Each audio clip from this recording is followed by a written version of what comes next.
দাদু, তোমার চলে যাওয়াটা কি খুব দরকার ছিল? আসলে তখন সময়টা এমনই ছিল, না গিয়ে কোনো উপায়ও ছিল না। দাদু, ওই সময় যদি তুমি না যেতে তাহলে হয়তো ওরকম একটা ঘটনা ঘটতো না, তাই না? সেটা তো ভগবানই জানে। আমি থাকলেই বা কি হতো, আর না থাকলেই বা কি হতো। আচ্ছা দাদু, আমি একটা কথা জানতে পারি? হ্যাঁ, বল না। আমি কি ওনার নাম জানতে পারি? তুমি তো ওনার নাম পড়ে রেখেছিলে, আর কিভাবেই বা ওনার সাথে তোমার আলাপ হলো? দাদু ফিরে গেলেন সেই পুরনো দিনের মায়ায় জড়ানো দিনগুলো।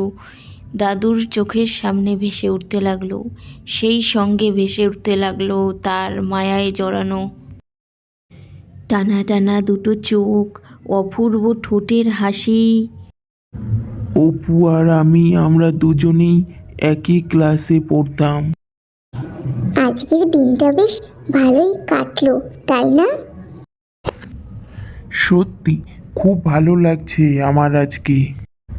দেখতে দেখতে আমরা কত বড় হয়ে গেলাম।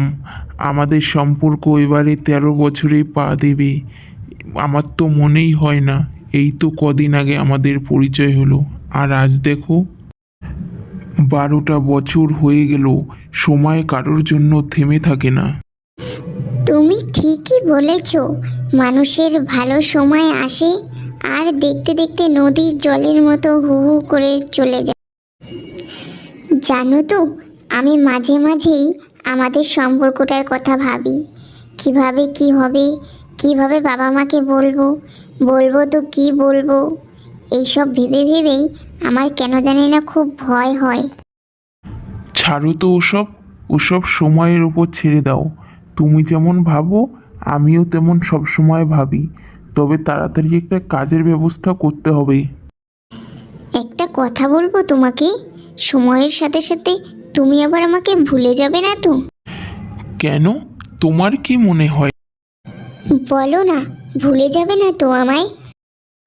আমারে প্রেম নয়তো ভীতু নয়তো দুর্বল, শুধু কি সে ব্যাকুল হয়ে ফেলবে চোখের জল?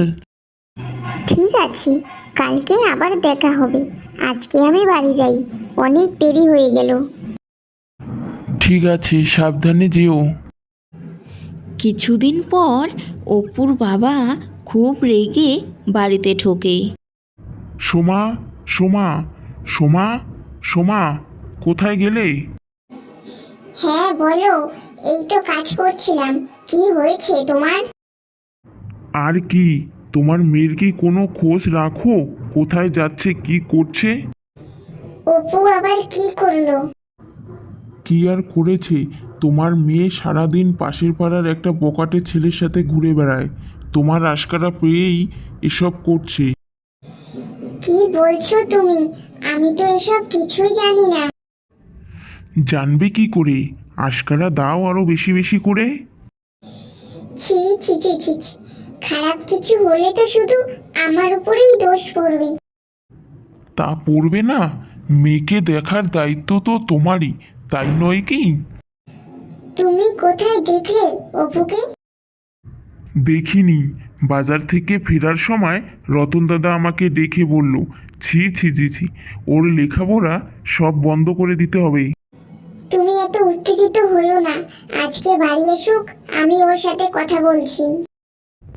কথা বলার কিছুই নেই। ওই মেয়ে পাড়ায় আমার মান সম্মান বলতে আর কিছুই রাখলো না। অনেক পড়াশোনা হয়েছে, এবার ওর বিয়ে দিয়ে দেবো আমি। আমি অপুকে বুঝিয়ে বলবো।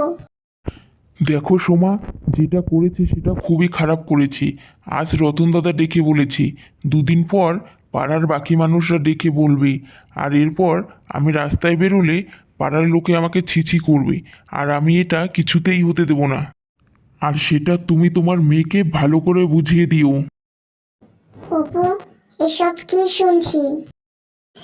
কেন, কি শুনেছো মা? পাশের পাড়ার কোন একটা পকেটে ছেলের সাথে তুমি নাকি ঘুরে বেড়াচ্ছ? কেন মা? না, না, না, মানে? দেখ অপু, এমন কিছু করিস না যাতে তোর বাবার বদনাম হয়। না মা, রোহান বকাটে ছেলে নয়, ও খুব ভালো ছেলে। আমরা শুধু ক্লাস ফ্রেন্ড।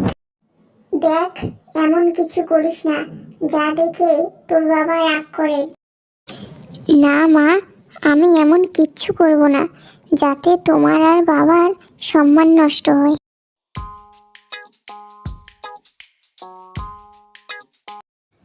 পরের দিন আবারও রাস্তায় অপু আর রোহানের দেখা হয়ে যায়। আরে অপু, কি হয়েছে তোমার? তোমার চোখ মুখের এরকম অবস্থা হয়েছে কেন? কি হলো? কিছু না বলেই চলে যাচ্ছ যে? তোমার আর আমার সম্পর্কের কথাটা বাবা জেনে গেছে, তাই বাবা খুব রেগে আছেন। আমি একটা কাজের সন্ধান পেয়েছি, ভাবছি কাজটা করব, তাহলে এইসব কোনো সমস্যা থাকবে না, আর তোমাদের পরিবার থেকেও কোনো বাধা থাকবে না। তুমি একটা ভালো কাজ পেয়ে গেলে তো তখন তো বাবাকে বলাই যায়। আমার মনে হয় তখন বাবা সবটা মেনে নেবে। আমিও সেই আশাতেই কলকাতায় রওনা দিলাম। বন্ধুরা, আজকের গল্পটা এইটুকুই। যদি আপনারা জানতে চান যে অপু আর রোহানের সম্পর্কটা পূর্ণতা পেয়েছিল কি না, তাহলে এই গল্পটি দেখে চ্যানেলটিকে সাবস্ক্রাইব করে পার্ট 2 দেখতে চাইলে কমেন্টে লিখে জানান।